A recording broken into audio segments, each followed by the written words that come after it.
Hey everyone, thanks for being here. If you enjoy dark tales like this, hit that subscribe button, leave a like, and drop a comment telling me where you're watching from and what you're doing right now. Working, studying, or just trying not to sleep? Let's get into it. Quick summary. Tonight I'm sharing something that happened to me 3 months ago. It involves a family legacy I couldn't escape, a visitor who shouldn't exist, and a choice that broke everything I thought I knew about right and wrong. Some decisions don't have good answers. This is about one of those. The rain had stopped. That's what I noticed first. Not the smell of sulfur that crept through the gaps in the doorframe. Not the way every candle in the shop dimmed to almost nothing. Not even the sudden cold that made my breath visible in the Louisiana heat. It was the silence. The rain had been hammering the narrow streets of the French Quarter for hours, turning the alley outside into a river. And then it just stopped, like someone had flipped a switch. I was alone in the shop. It was past midnight on a Tuesday, and I'd sent Remy home early because business had been dead all week.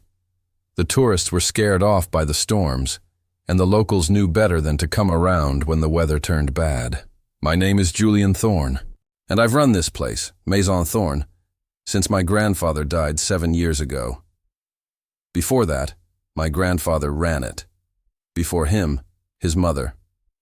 The shop has been in my family for 5 generations, tucked into a forgotten corner where Dauphine Street dead ends into a brick wall covered in vines. Most people think voodoo shops are tourist traps. They're half right. We sell the gris-gris bags and the saint candles and the allegedly authentic Marie Laveau dirt to anyone willing to pay. But that's just the storefront. The real work happens in the back room, behind the beaded curtain, where the air always smells like dried sage and old paper. That's where we keep the books that don't have authors, the dolls that don't come from factories, and the jars whose contents you don't ask about. I was standing at the main counter, staring at the ingredients I'd laid out earlier that evening. Graveyard dirt from St. Louis Cemetery No. 1. A piece of iron that had been blessed and then cursed. Horsehair from a stallion that died during a lightning storm. Red thread spun from the dress of a widow. And in the center of it all, a crude wooden frame I'd carved myself, shaped roughly like a man with arms outstretched. I wasn't supposed to be making this. I wasn't supposed to even know how. My hands were shaking. I'd been staring at these materials for 20 minutes, unable to move, unable to think past the weight pressing down on my chest. The shop felt smaller than usual, the walls closing in, the shadows in the corners deeper and more solid. A drawing my daughter Lily had made, a crayon sketch of our family holding hands under a smiling sun, hung on the wall behind the register. She'd given it to me 2 weeks ago. "So you don't get lonely at work, Daddy." The paper was already starting to curl at the edges from the humidity. I could still smell Elena's perfume on the jacket I'd draped over the stool. Jasmine and vanilla. She'd worn it the morning she dropped off lunch for me, just 3 days ago. Wednesday. She'd brought red beans and rice in a container that was still sitting in the mini-fridge in the back, untouched, because I hadn't been able to eat since Friday night. Friday night, when he came in. The memory made my stomach clench. I closed my eyes and I was back there, standing in this exact spot, listening to the rain and thinking about closing early. The door had opened without the bell ringing. That should have been my first warning.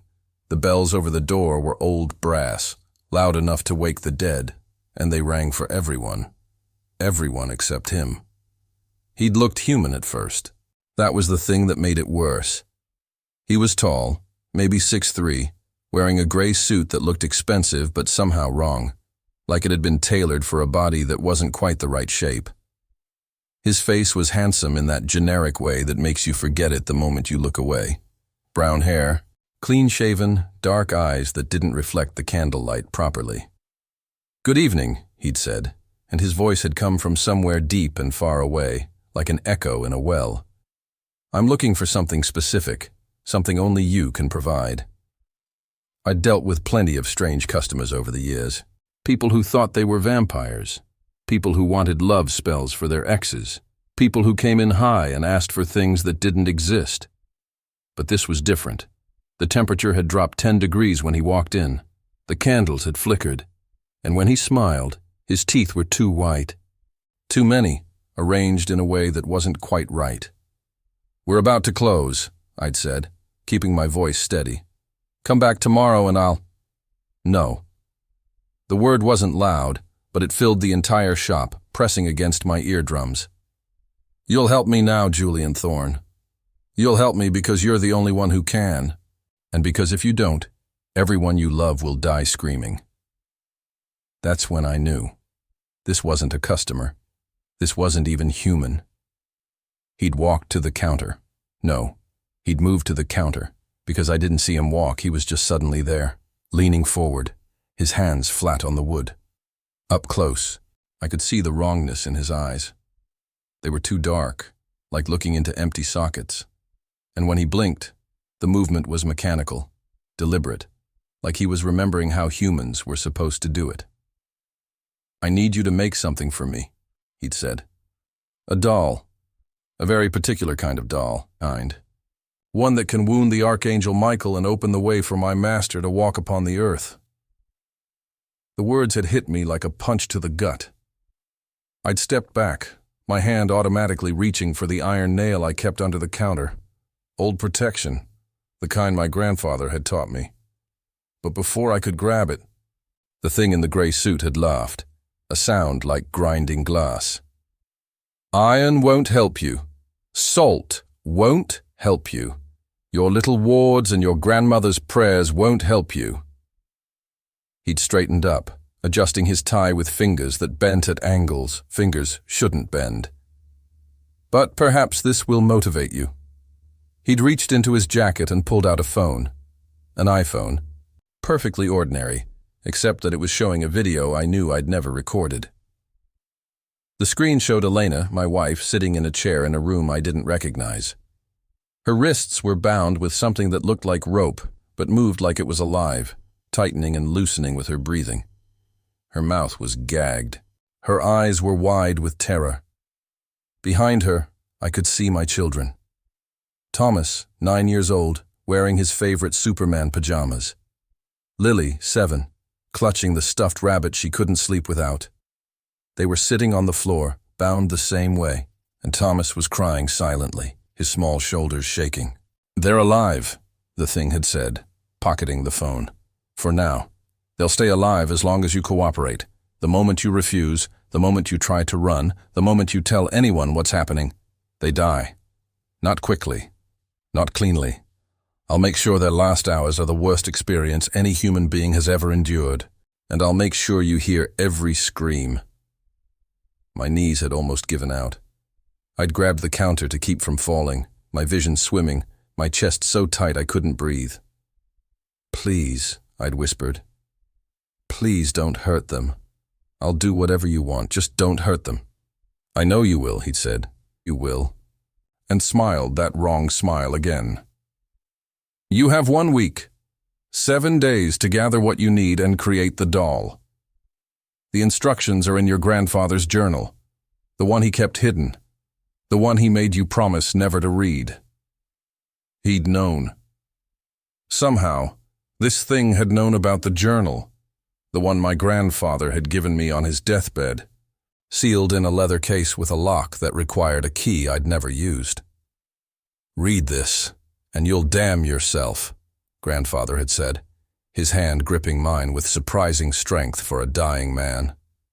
"Read this, and you'll damn everyone who comes after you. Promise me, Julian.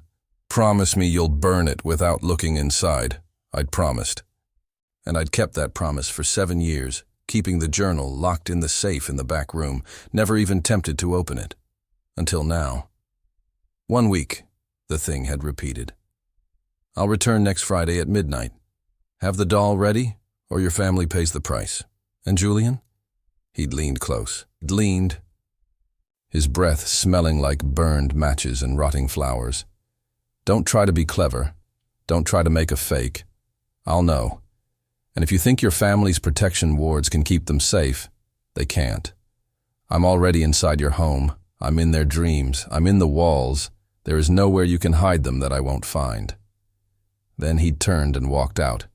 And this time I saw him walk, saw the way his legs bent wrong, saw the shadow he cast on the wall that had too many limbs. The door had closed behind him, the bell still hadn't rung, and the rain had started up again, sudden and violent, like the city itself was screaming. That was 5 days ago. I'd spent the weekend in a fugue state, barely able to function. I'd called Elena's phone 100 times, straight to voicemail. I'd driven to our house in Treme and found it empty, doors locked, no sign of forced entry. Everything was exactly as we'd left it. Lily's toys on the living room floor, Thomas's homework on the kitchen table, Elena's coffee mug in the sink, still half full, a ring of lipstick on the rim. I'd called the police, filed a missing persons report. They'd been sympathetic but unhelpful. No signs of struggle, no evidence of kidnapping, no leads. Sometimes people just take off, the officer had said, and I'd wanted to scream at him that Elena would never leave, that she loved our life, loved our children, loved me. But I couldn't tell him the truth, couldn't tell him about the thing in the gray suit, because I knew with absolute certainty that the moment I did, Elena and the children would die. So I'd gone home, unlocked the safe and taken out my grandfather's journal. The leather case had been heavier than I remembered. The key had turned smoothly, like it had been oiled recently, which was impossible because I'd never touched it. Inside, the journal was bound in black leather that felt wrong under my fingers. Too warm, too soft, like touching skin.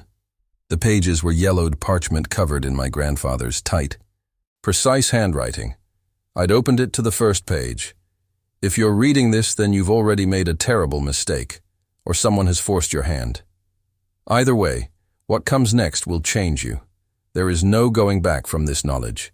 Close this book now, burn it, scatter the ashes, and pray for forgiveness. This is your last chance to save your soul. I'd turned the page. The journal was a catalogue of horrors, rituals that required blood and bone, summonings that called things that shouldn't be called, and buried in the middle of the book, instructions for creating a doll that could harm celestial beings. The doll of binding, my grandfather had called it. A tool so dangerous that merely knowing how to make it was a sin. The instructions were precise and disturbing. Each component had to be gathered under specific conditions. Each step had to be performed in a specific order. And the final ingredient, the one that would activate the doll and give it power, was something that made my hands shake and my vision blur when I read it. I'd spent the last 3 days gathering what I needed.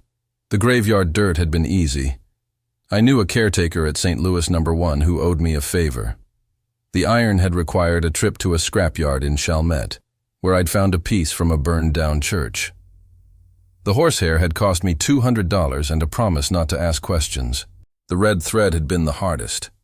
I'd had to track down a widow in Algiers who spun thread as a hobby and convince her to part with some from a dress she'd worn to her husband's funeral.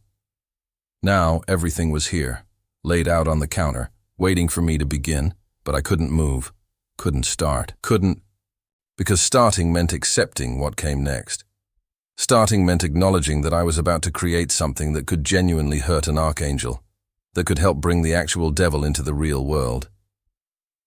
The shop was silent except for the drip of water from a leak in the ceiling.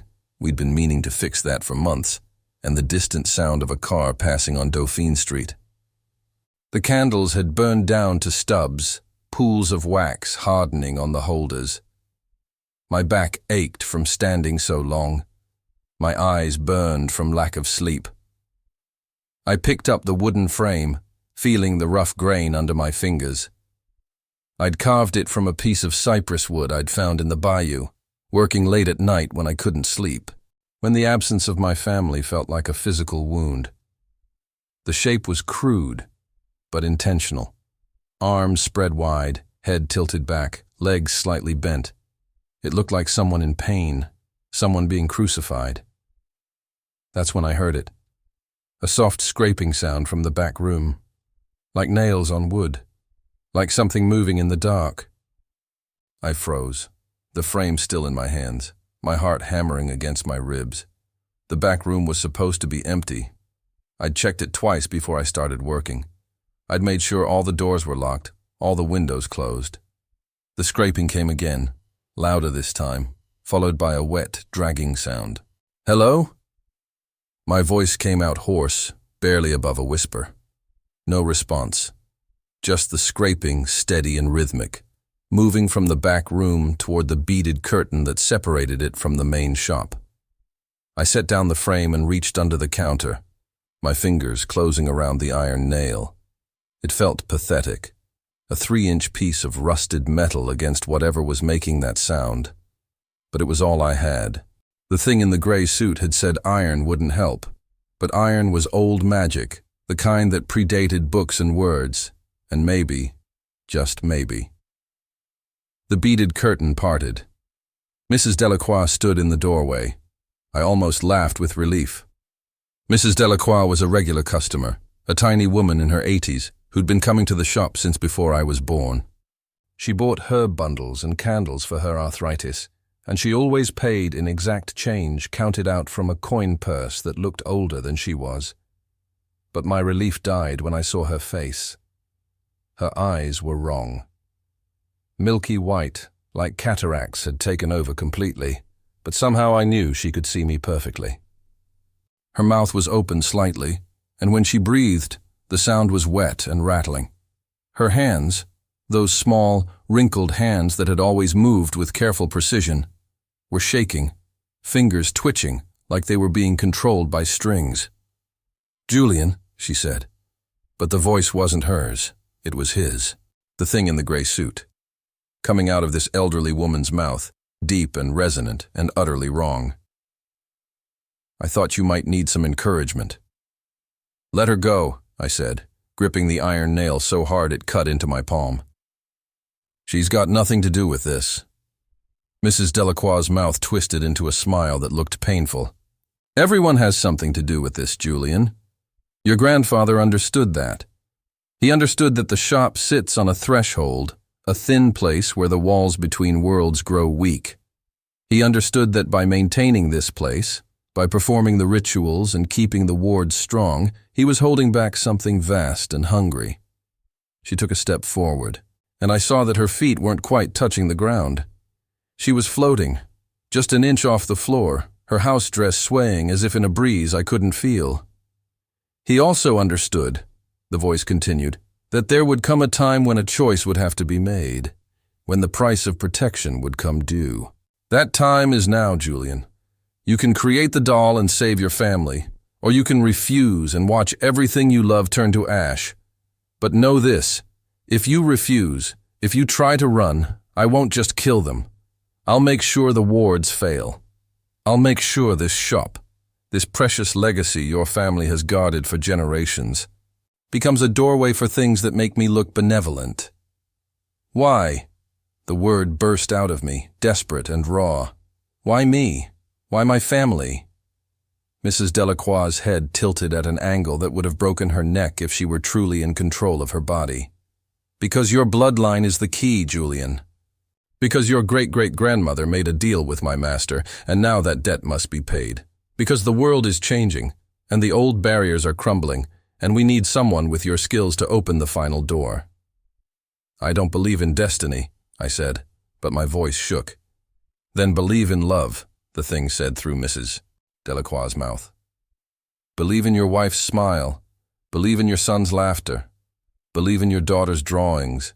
Believe that you would do anything, absolutely anything, to hear those sounds again."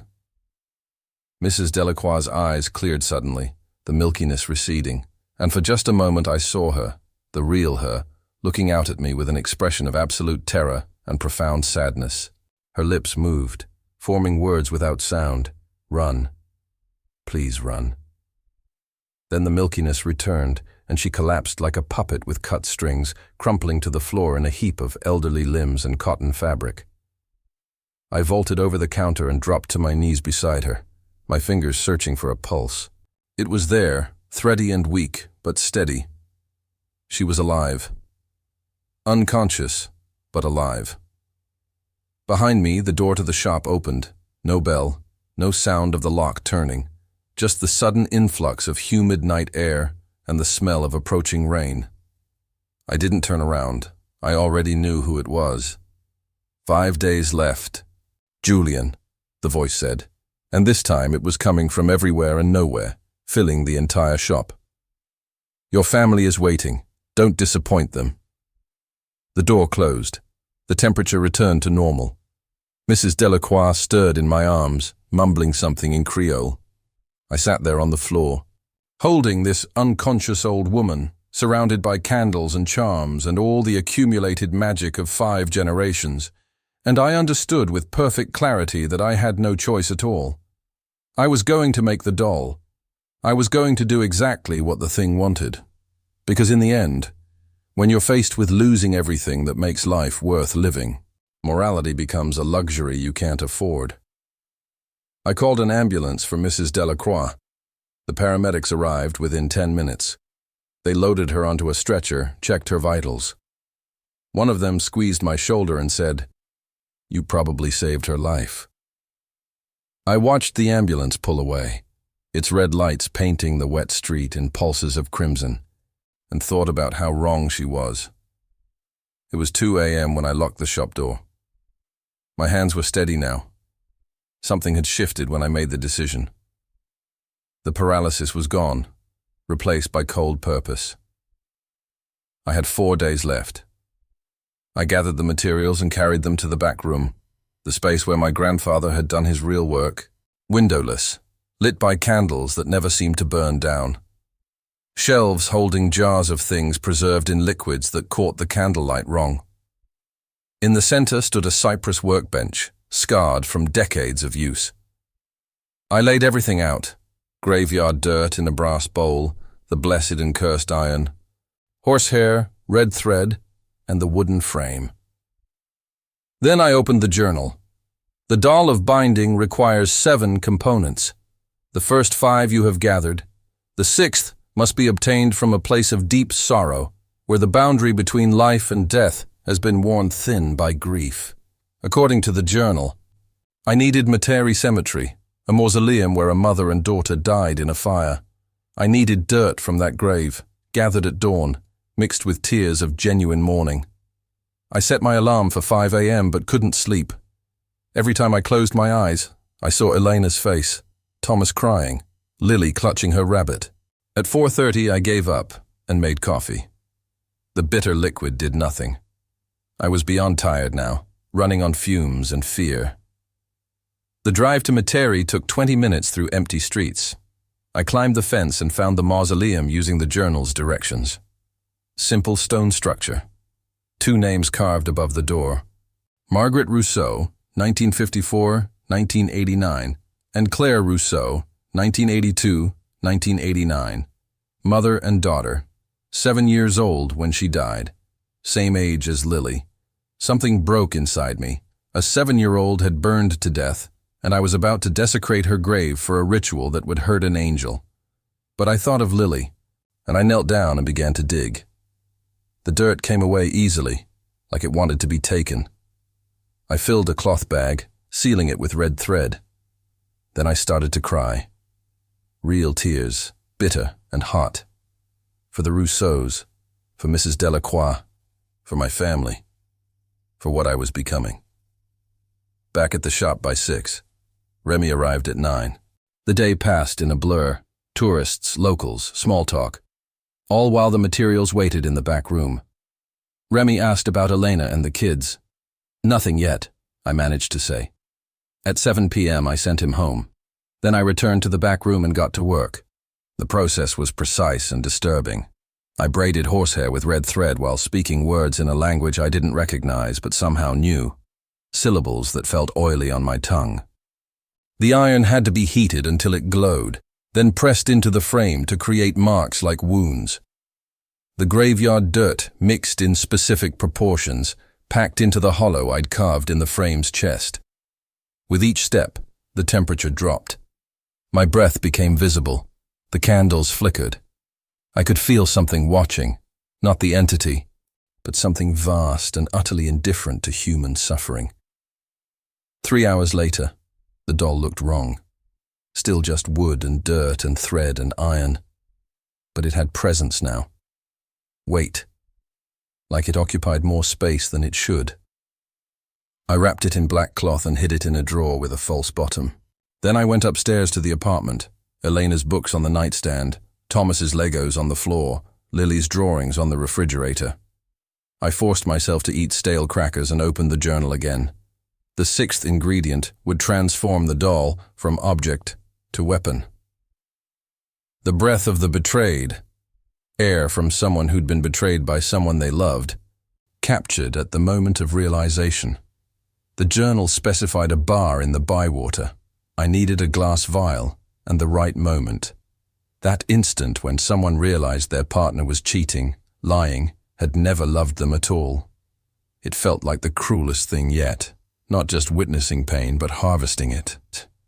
The drowning anchor had sticky floors and Christmas lights year-round. I arrived at 11 p.m. with the vial in my pocket.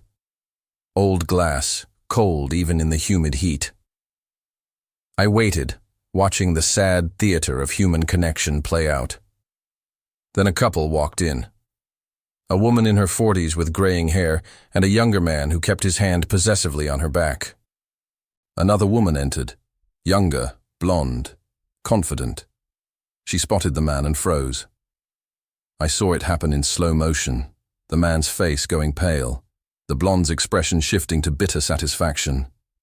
The older woman following his gaze, understanding everything in that instant. "David?" Her voice barely a whisper. Her voice. The blonde walked over. "So this is her, the wife you said you were leaving. Funny how you told me that 6 months ago." The older woman's face collapsed. Her mouth opened, but no sound came out. Just breath. The breath of someone realizing everything they believed was a lie. I had the vial out before I consciously decided to move.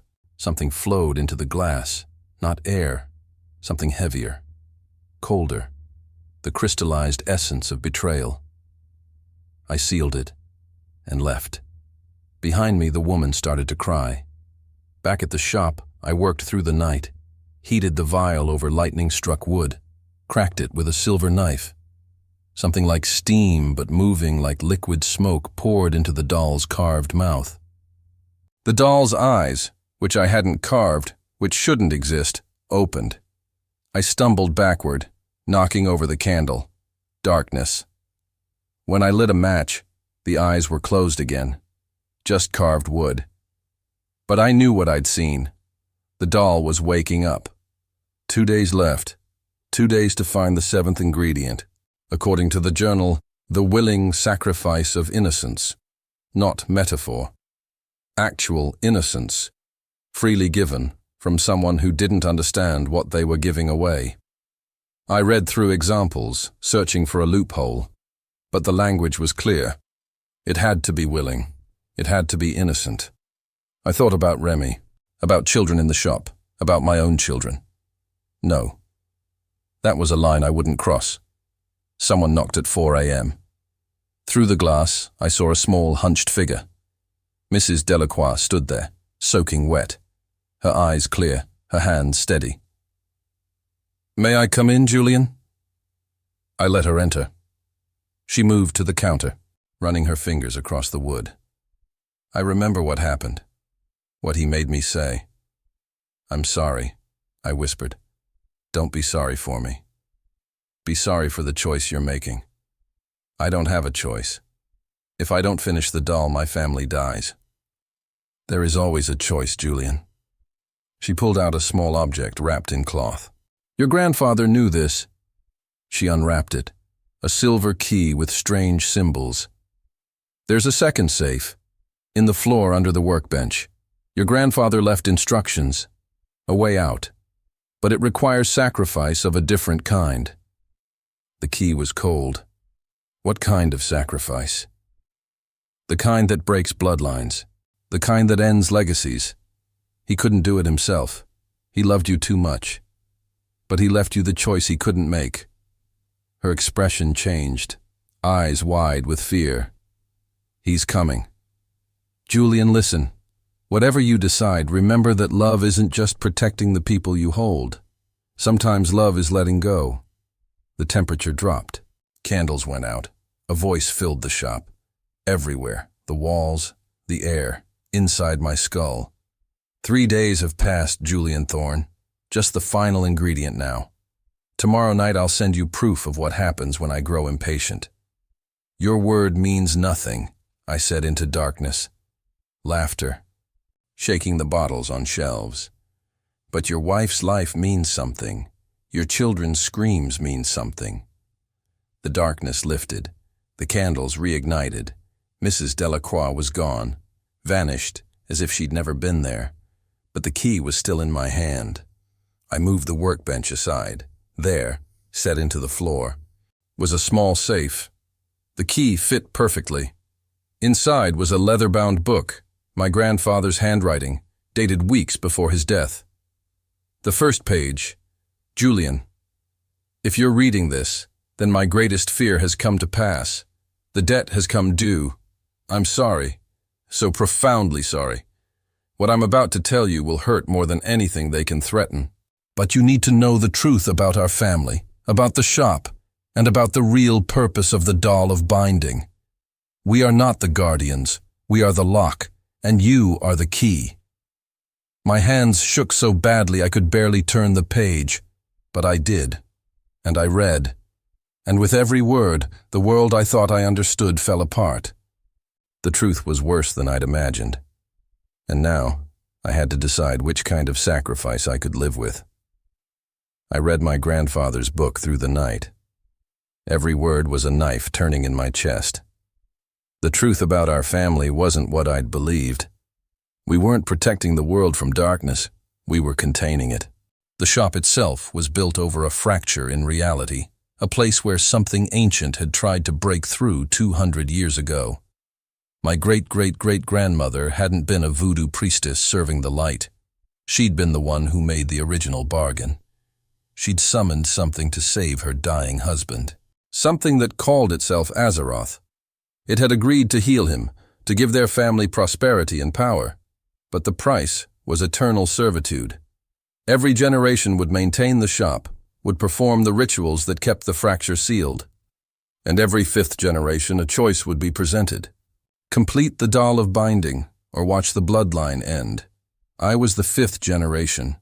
The doll wasn't meant to hurt the Archangel Michael. That was a lie. It was meant to shatter the seal. The entity wearing a gray suit wasn't working for its master. It was the master, Azeroth. And it had been patient for 2 centuries, waiting for the perfect moment, the perfect leverage. My grandfather had discovered this truth too late. He'd spent his last years trying to find a way out, a loophole in the contract. And he'd found one, buried in the original terms. The bargain could be broken, but only by the willing sacrifice of the last living male heir with the knowledge to maintain the shop. The sacrifice had to be complete, body, blood, and soul, given freely to seal the fracture permanently. My grandfather couldn't do it. He loved my father too much. And when my father died young in a car accident, leaving me as the last male heir, my grandfather had kept this knowledge hidden, hoping he could find another way. He hadn't. Now the choice was mine. Finish the doll and doom the world to save my family, or destroy everything, the shop, the legacy, and myself, to seal the fracture forever. But there was a problem, a cruel, impossible problem written in my grandfather's shaking handwriting at the bottom of the page. Julian, I'm sorry. I learned too late that Azeroth anticipated this escape. The ritual requires the sacrifice to be made with a clear heart. No coercion, no hostages, no leverage. As long as Elena and the children are captive, your sacrifice won't count. You cannot save them and save the world. You can only choose which you love more. I sat there on the floor of the back room, the book open in my lap, and felt something inside me shatter completely. Not break, shatter, like glass ground to powder. There was no way out, no clever solution, no loophole within the loophole. I could finish the doll and get my family back, knowing I'd helped unleash something that would eventually consume everything. Or I could let them die and sacrifice myself to seal the fracture, saving millions of people who would never know my name. The math was simple: 3 lives versus countless others. The utilitarian answer was obvious, but they weren't statistics. They were Elena, who'd kissed me goodbye 6 days ago, not knowing it might be the last time; Thomas, who'd just learned to ride a bike and wanted to show me every day after school; Lily, who still believed monsters weren't real and that her daddy could protect her from anything. How could I choose? How could anyone choose? I don't know how long I sat there. Long enough for the candles to burn down. Long enough for dawn to break outside, gray light filtering through the cracks. Long enough for my phone to buzz with messages I didn't read. Eventually, I stood up. My body moved on autopilot. I walked to the counter and retrieved the doll from its hiding place. It was warm to the touch now, almost feverish. The eyes remained closed, but I could feel something aware inside it. Waiting. One ingredient left: the willing sacrifice of innocence. I knew what I had to do, not what I wanted to do. I would never want this. But what I had to do. I called Remy. "Julian, man, it's 6 in the morning. You okay?" My voice came out steady, flat. "I need you to come to the shop, right now. It's important." "Is it about Elena? Did you—" "Just come, please." He arrived 20 minutes later, still in sweatpants and a wrinkled t-shirt, his hair sticking up on one side. Good, kind Remy, who'd worked for me for 3 years and never complained, who always asked about my family, who brought coffee and pastries on slow days. Remy, who'd never hurt anyone in his entire life. "What's going on?" he asked, looking at my face and immediately growing concerned. "Jesus, Julian, when's the last time you slept?" "I need to ask you for something," I said. "Something strange. I can't explain why, but I need you to trust me." He nodded slowly. "Okay." I pulled out a small knife, just a pocket knife, nothing threatening. "I need a drop of your blood, just 1 drop, for a protection ritual, for Elena and the kids." His expression shifted. Confusion, then understanding, then compassion.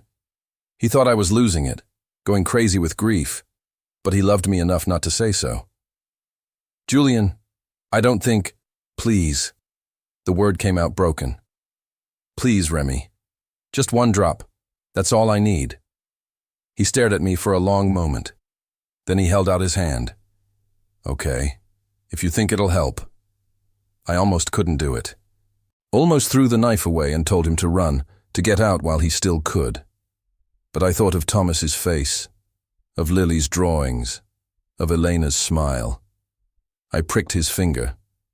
A single drop of blood welled up, ruby red in the morning light.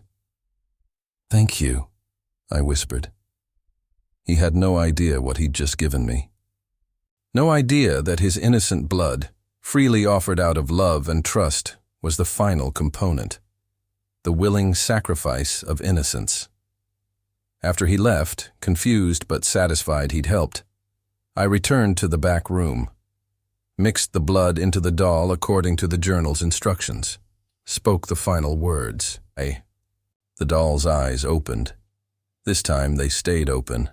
They were black, completely black, and they looked at me with something like recognition. "Well done, Julian." The voice came from the doll, but also from everywhere. Azeroth's voice. "You've completed the work. Tonight, at midnight, bring the doll to the fracture point." "You know where it is?" I did know. The journal had shown me. Beneath the shop, in the crawl space under the foundation, there was a spot where the earth felt wrong, where reality grew thin. That's where the ritual would be completed. "And my family?" My voice was hoarse. "Will be returned to you the moment the seal breaks, unharmed." I promised. The doll's eyes closed. It was just wood again. But I could feel its weight now, its terrible purpose. I had until midnight to decide. I spent the day in a daze. The shop stayed closed. I ignored calls and messages. Instead, I walked through the apartment touching Elena's things. looking at the kids' rooms, Thomas's model airplanes hanging from the ceiling, Lily's collection of stuffed animals arranged on her bed in careful order. I thought about the people outside. Strangers. Thousands, maybe millions of them, going about their lives with no idea that their continued existence depended on what I chose to do in a voodoo shop in New Orleans. I thought about my grandfather's words. Sometimes love is letting go. At 11 p.m. I made my decision. I gathered everything I needed and descended into the crawlspace. It was cramped and dank, smelling of old earth and mildew. In the center, just as the journal had described, there was a spot where the ground seemed to pulse with unnatural warmth. The fracture. I placed the doll on it. Then I sat down and opened my grandfather's book to the page describing the sacrifice ritual. The words were simple, but absolute. Once I spoke them, there was no taking them back. My phone buzzed. A video message from an unknown number. I knew I shouldn't watch it. Knew it was Azeroth's final torment. But I opened it anyway. Elena's face filled the screen. She was crying, but alive. Behind her I could see Thomas and Lily, huddled together, looking exhausted but unharmed. "Julian, please." Elena's voice was breaking. "Whatever they want you to do, don't do it. Don't give them anything. We'll be okay. We'll find a way. But don't sacrifice yourself for us. The kids need their father. I need you. Please, baby. Please don't." The video cut off. I sat there in the dark, the phone still glowing in my hand, and I understood what Azeroth had done. He'd given Elena just enough information, just enough to know what I was considering. So her last words to me would be her begging me not to save her. One final twist of the knife. I looked at the doll, at my grandfather's book, at the phone showing Elena's terrified, loving face, and I made my choice. I picked up the doll and began to chant. Not the words from my grandfather's book, the words from the original journal, the words that would complete the doll of binding and shatter the seal, because in the end I was just a man who loved his family more than he loved the world. Maybe that made me evil. Maybe that made me weak. But it made me human. The doll began to glow. The fracture beneath it widened, and I could see something moving in the depths, something vast and ancient and hungry. "Yes," Azeroth's voice whispered from everywhere. "Yes, Julian, you've made the right choice. Your family will be—" I drove the silver knife into the doll's chest. Not the chest where the ingredients were. The chest where I'd carved a hidden chamber 3 days ago when I first started the work. A chamber I'd filled with something the journals never mentioned. My own blood. Mixed with salt from the tears I'd cried for the Rousseaus. Mixed with iron filings from the nail under the counter. Mixed with blessed water I'd stolen from St. Louis Cathedral. A ward, a trap, hidden inside the very thing Azeroth needed. The doll exploded, not with fire or force, but with light. Pure, searing light that burned my eyes and threw me backward. I heard Azeroth scream, a sound that wasn't sound, that existed in dimensions human ears weren't meant to perceive. The fracture began to close. Not because of my sacrifice, but because I'd tricked Azeroth into pouring his essence into a vessel that was poisoned against him. The doll of binding wasn't binding the Archangel Michael. It was binding him. My grandfather had been right about one thing. There was always a choice. But he'd been wrong about another. The sacrifice didn't have to be noble or pure. It just had to hurt enough that you meant it. I'd sacrificed my family, not to save them, but to trap the thing that held them. Because I'd realized something as I read those journals, as I gathered those ingredients, as I descended into evil one step at a time. Azeroth had been lying from the beginning. He'd never intended to return them. The entity was 200 years old and had orchestrated this moment across 5 generations. He wouldn't leave loose ends. My family was already dead. The moment I'd accepted that. The moment I'd let them go in my heart, the trap had become possible, because a sacrifice made with nothing left to lose is the most powerful kind. The light faded, the fracture sealed, the doll crumbled to ash, and in the silence that followed, I heard footsteps above me. In the shop. I climbed out of the crawl space, my body aching, my soul hollow. The shop was dark except for a single candle that had somehow remained lit. 3 figures stood by the counter. Elena, Thomas, Lily. I ran to them, knowing they couldn't be real, knowing this was another trick, another torment. But when I reached them, they were solid, warm, real. "Daddy!" Lily crashed into my legs, her small arms wrapping around me. Elena's eyes were red from crying, but she was smiling through tears. "He let us go, right before whatever you did. The room just opened and there was a door and we were here." I held them, all of them, breathing in their scent, feeling their heartbeats, understanding what had happened. Azeroth had kept his promise after all. In his arrogance, he'd released them the moment I completed the doll, certain he'd won. And in that tiny window between his victory and his binding, they'd escaped. I'd gotten my family back. I'd sealed the fracture. I'd won. But the cost? Thomas pulled back, looking at me with his serious 9-year-old eyes. "Dad, you look different." He was right. I could feel it. Something had changed inside me. The moment I'd driven that knife into the doll, the moment I'd sacrificed my family and my heart, something essential had broken. I'd gotten them back, but the man who held them now wasn't the man they'd left 6 days ago. "I'm okay," I lied. "We're all okay now." We went upstairs. I made them food, let them shower, put them to bed in their own rooms. Elena fell asleep within minutes, exhausted beyond measure. The kids followed soon after. I sat in the living room, watching the sun rise over the city, and thought about what came next. The shop still stood. The journals remained. The wards were broken, but could be rebuilt.